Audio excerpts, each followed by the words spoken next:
To hell with the date on your birth certificate. Let's talk about what we have in common across generations. Life, sex, and tech at any age. Welcome to Age Blind with Nancy A. Shenker. Hey everybody, it's Nancy A. Shenker of Age Blind. As many of you know, I rebranded my podcast in October. It was called The Geezer Proofer, and it's now called Age Blind because I have a very, very firm belief that the date on your birth certificate should not define who you are, what you do, what you talk about. And I am going to have guests on of all different ages and stages talking about topics that are, as I like to say, in the middle of the Venn diagram. Whether you're 18 or 68 like I am, we all have these things in common. So let's look at those things that connect us as opposed to dividing us. Today's topic is one that is very, very seasonal. It is what I'm calling the family feud. As we enter holiday season, we're all going to be gathering around tables with friends, relatives, or maybe we're going to choose to spend the holidays alone, which is something we're going to talk about. Because sometimes when you're thrown together with people from your past or your family members who trigger you, it is very hard to keep the peace over the holiday season. And I'm all about peace, love, and understanding as an aging hippie. So I am so honored today to have Catherine Nobile, Dr. Catherine Nobile, as my guest. She's a licensed doctor of clinical psychology, and you'll be able to see more about her brand and her business on the website. But just in summary, Dr. Nobile works with adults, couples, and families, and she has specific expertise in the assessment and treatment of trauma, anxiety, and obsessive compulsive processes. So thank you, Dr. Nobile. You sound like you're describing every member of my family. So yeah. Great topic. I'm happy to be here. I'm looking forward to talking with you. All right, terrific. And thank you for appearing on the show. So just very, very quickly, why are the holidays so stressful for many families? I think there's so many different things that are related here. I think just from the get-go, a lot of us have really high expectations for what we want the holidays to be. It's the time of year where it's associated with these like over-idealized sometimes values, joy, celebration, and sometimes those high expectations can come with pressure. So we're more likely to be disappointed when we have a certain idea of what it's supposed to look like. Do you think that social media fuels some of that anxiety? Like when absolutely. Yeah. You know, it's tricky, the social media thing, because in part, I think it can help people have a sense of community and a sense of belongingness. But then on the other end, it provides all of these opportunities for us to compare our insides to other people's outsides, right? And so in terms of expectations and what it's supposed to look like, if you go to social media, you're going to have a lot of people's highlight reels, and that can feel overwhelming. Yeah, I love that as a soundbite. Don't compare your insides to other people's outsides. Yeah. Which we all do, right? Oh, totally. We want to be mindful of that. Yeah, exactly.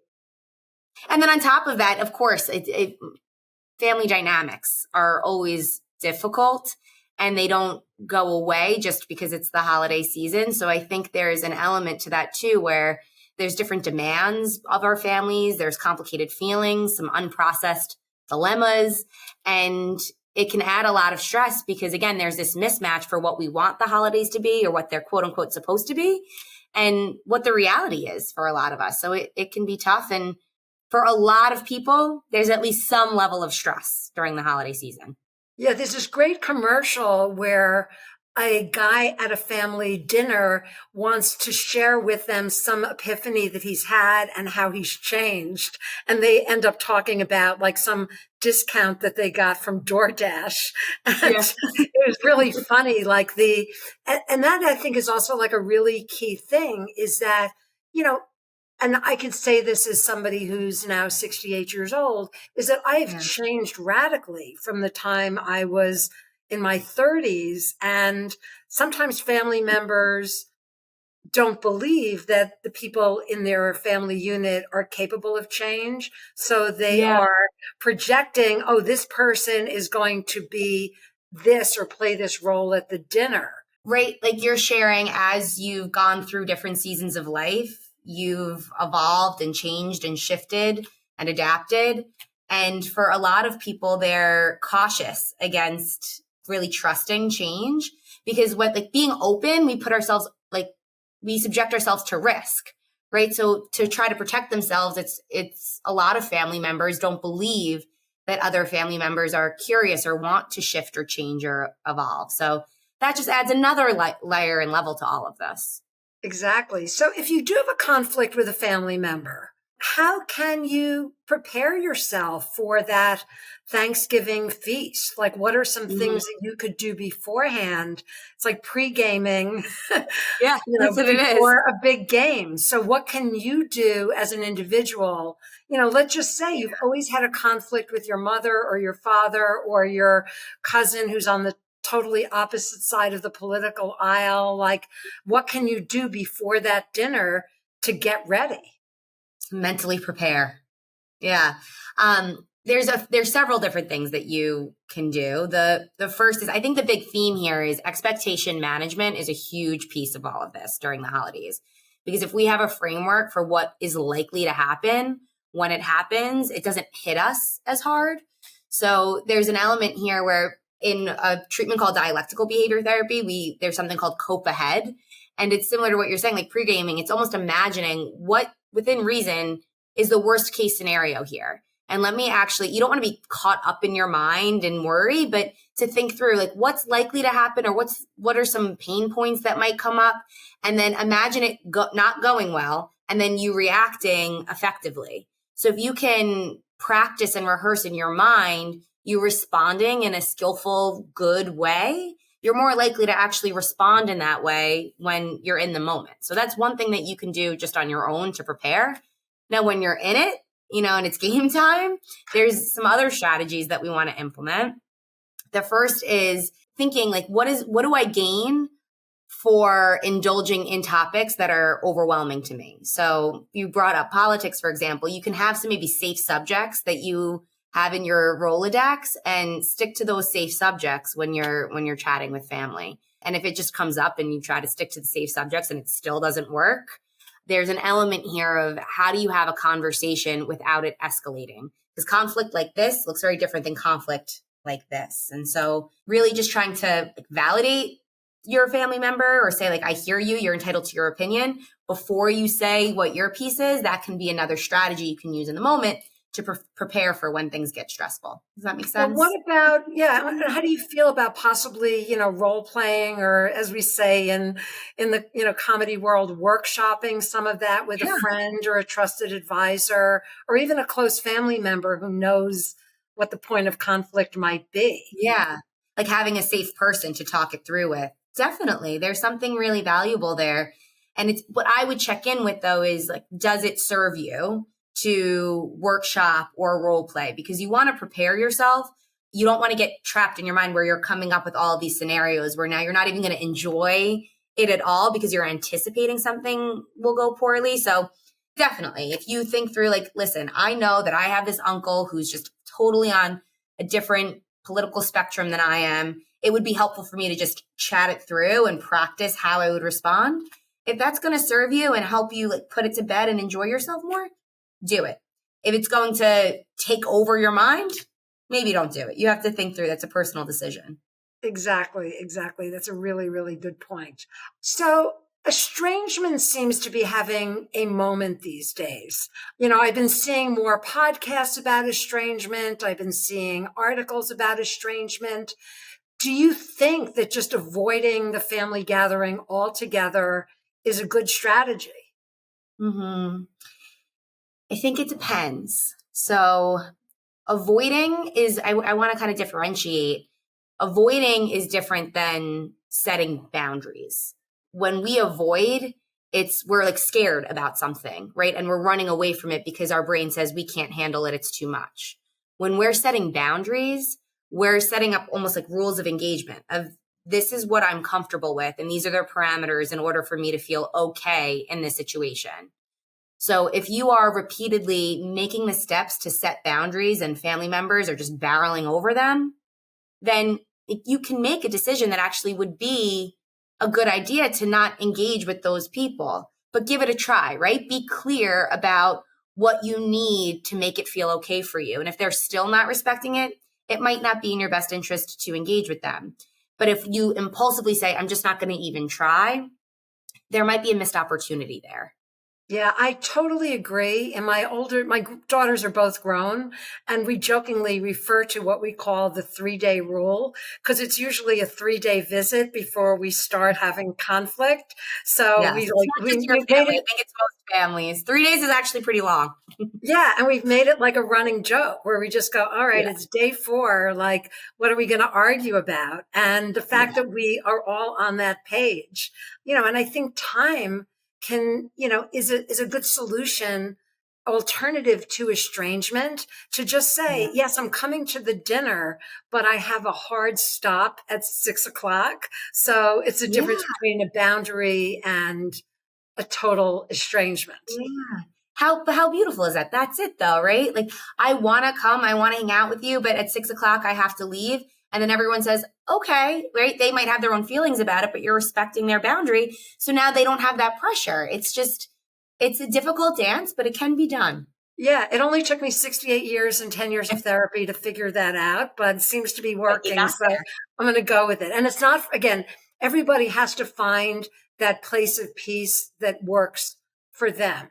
So good segue to our next question is that if you do find yourself solo over the holiday season, which is, not the Family Feud topic, but it's kind of a different topic, either because whatever reason you decide you can't be with family and friends over the holidays, or you choose not to be with family and friends, what are some of the ways you can deal with loneliness if, for whatever reason, you don't have family and friends to gather with over the holidays?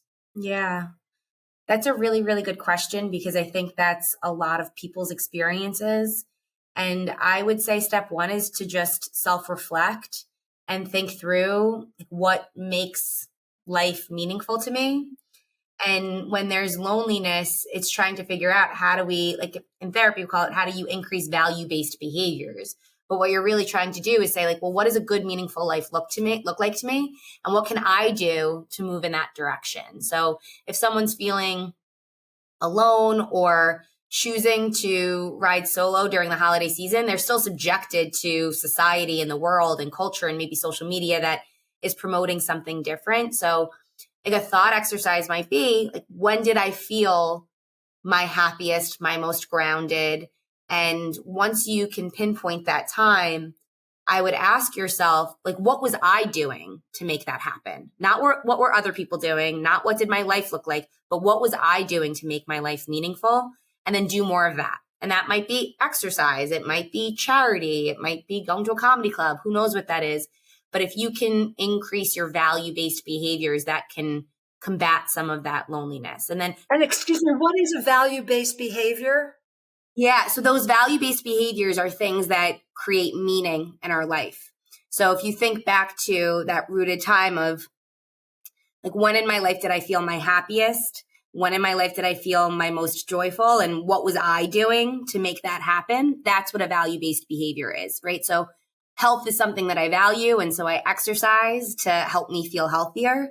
And the first step in all of this is trying to figure out what makes life meaningful to me and what can I do to increase that. So that's the first step. The second step is placing value on sense of community. And so if you're choosing to ride solo during the holidays, there still might be something to going to a coffee shop and spending an extra 2 minutes chatting with the barista.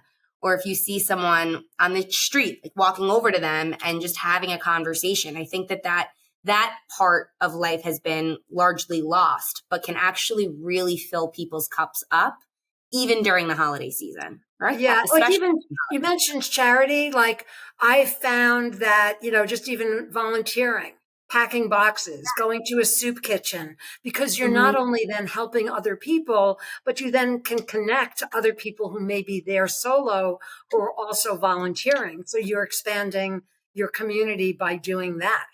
I'm sure, and this is one of the upsides of social media.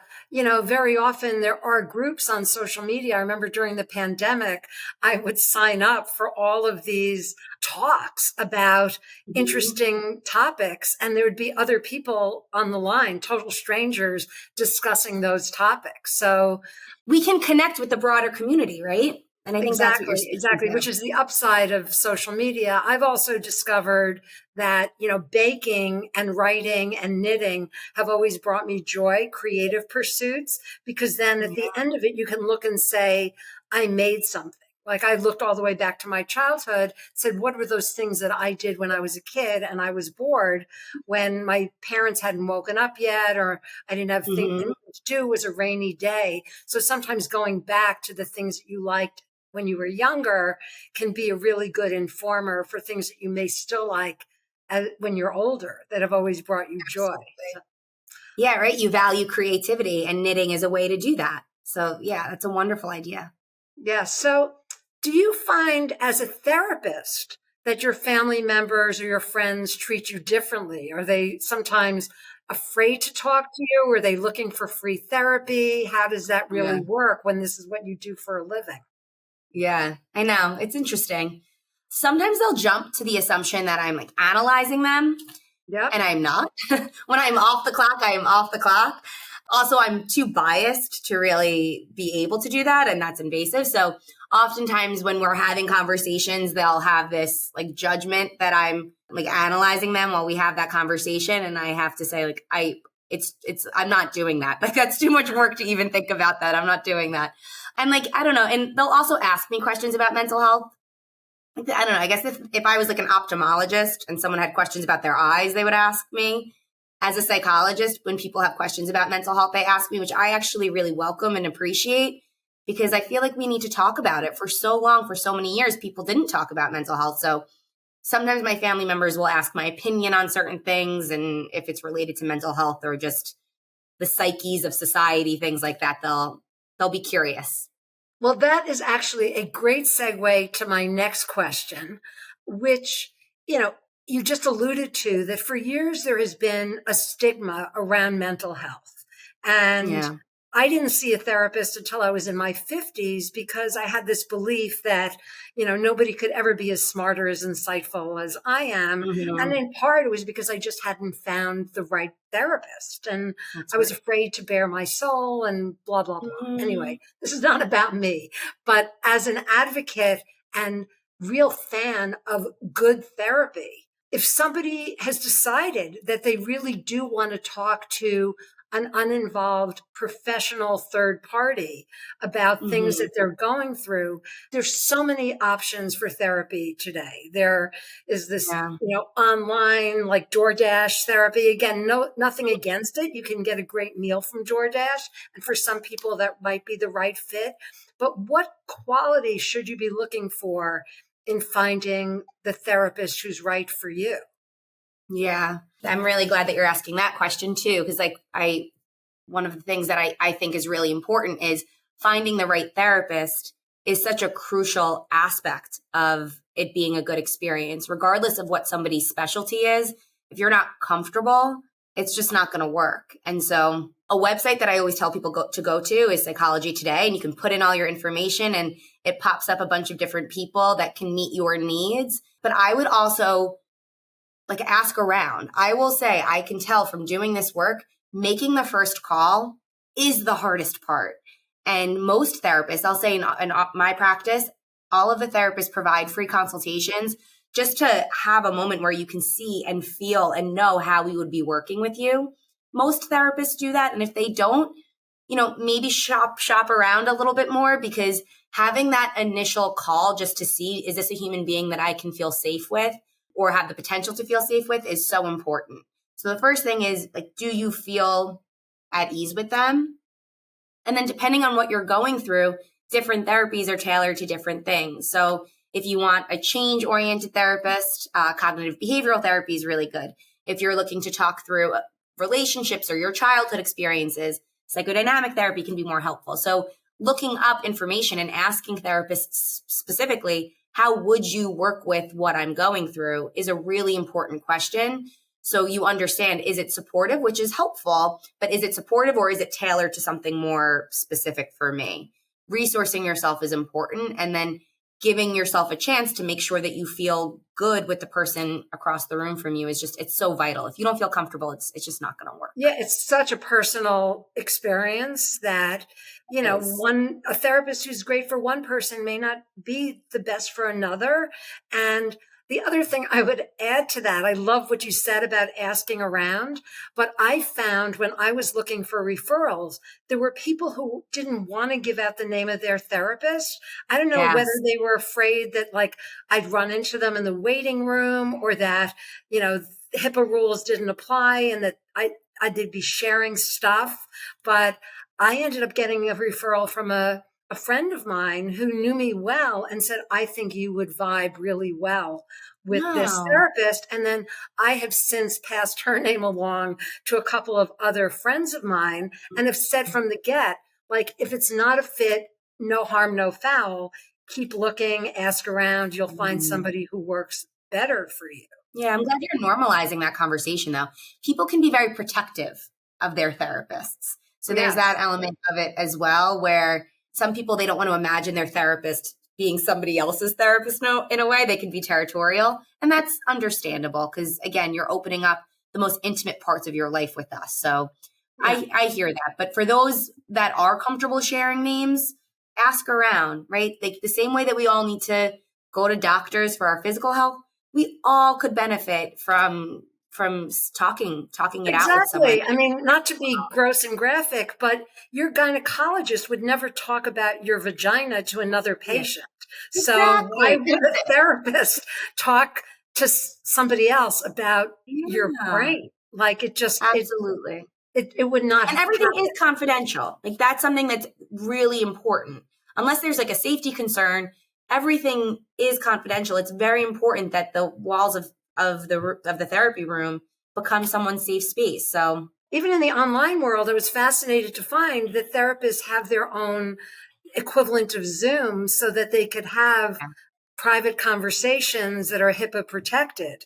They're not just like broadcasting on YouTube. This is a sacred relationship. It's like everything's encrypted, and there's the rooms have just big guardrails around them to ensure privacy. By the way, have you ever watched the TV show Shrinking? I have. I love it. I can't say it's completely accurate. Oh no, it is totally not. But it's very, very funny, and you talk about normalizing therapy. It's good entertainment. It's like The Golden Bachelor is not real life dating after 50. Yes. Shrinking is not real life therapy, but it does normalize therapy, which I think is really important. Yes. And absolutely. Yeah, it's great writing. It's pithy. It's funny. Couples therapy is another one. There's shows out there. I think just overall, thankfully, the world is moving to a place where we're normalizing addressing our mental health, which is a beautiful thing. And also people are intimidated. Like I said, I promise you, for most people, that first call is the hardest call, but make the call, and have the conversation. There's no commitment after that. And we all deserve to feel good in our lives. And it's hard to navigate. We're talking about the holidays. It's hard to navigate life, especially right now. You don't have to do it alone.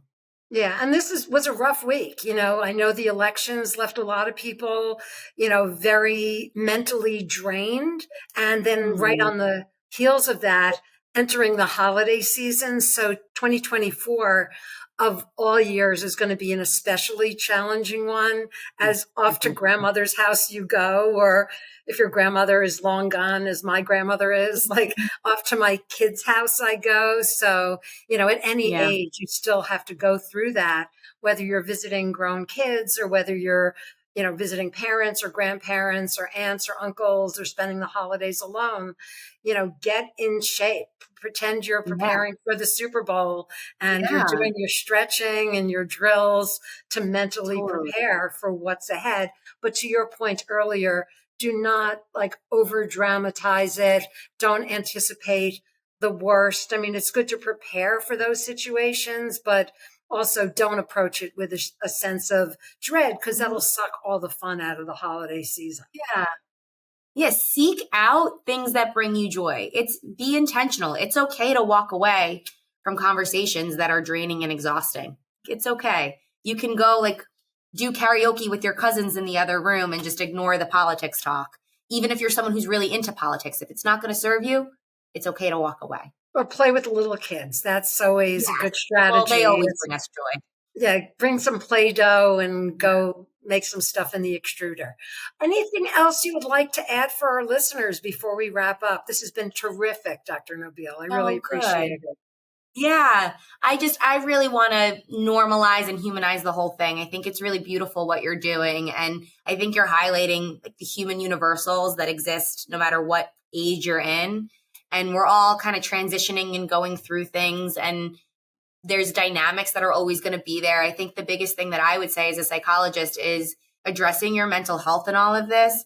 It just allows you to feel better. And being an adult, I'll say being an adult, even though I don't want to be ageist here, but being an adult, It's hard work to be happy, right? We can't just be passive consumers of happiness. Sometimes it takes a little bit of work to get there, but the work is worth it. And there are resources out there. So I just hope your listeners know that if they're looking for support, there are places that can support them. My practice is one of them, but there's many. At any age. So at any age, exactly. So do you see patients remotely? I do. Yeah. All right. So I see patients remotely in New York and Florida. And then I have other providers in my practice as well who are in the office. We're on Long Island in New York and also virtually. So we offer everything. We work with kids. We work with adults. We offer treatment across the lifespan. So for all ages. And if anyone wants to reach you, how would they do that? My website is probably the best way. Nobilepsychology.com. You can see all of our providers, what our specialties are, and really just resource yourself for information, which is always a good thing to do. Awesome.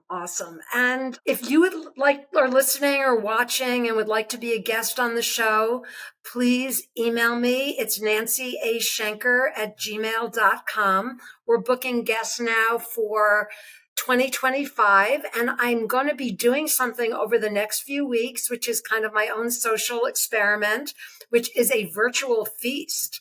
And so we're recording our first episode next week.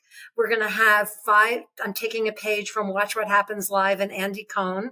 We're going to have 5 people on the recording, on the podcast, talking about various topics. And I may be reaching out to you again, Dr. Nobile, to be our therapist at the table. Obviously not as a moderator. Exactly. I don't think we'll have any family feuds, but you never know. People sometimes do disagree. So I will be facilitating. And I'm going to be experimenting with lots of cool new things as we enter the new year. So please watch on YouTube, listen wherever you get your podcasts. And no matter who you're feasting with this holiday season, please remember to be age blind and ignore the date on someone's birth certificate, and instead look for those things that are at the middle of the Venn diagram, the commonalities that you have, and focus on that as opposed to your differences. So have a great holiday all, and peace out. Yes.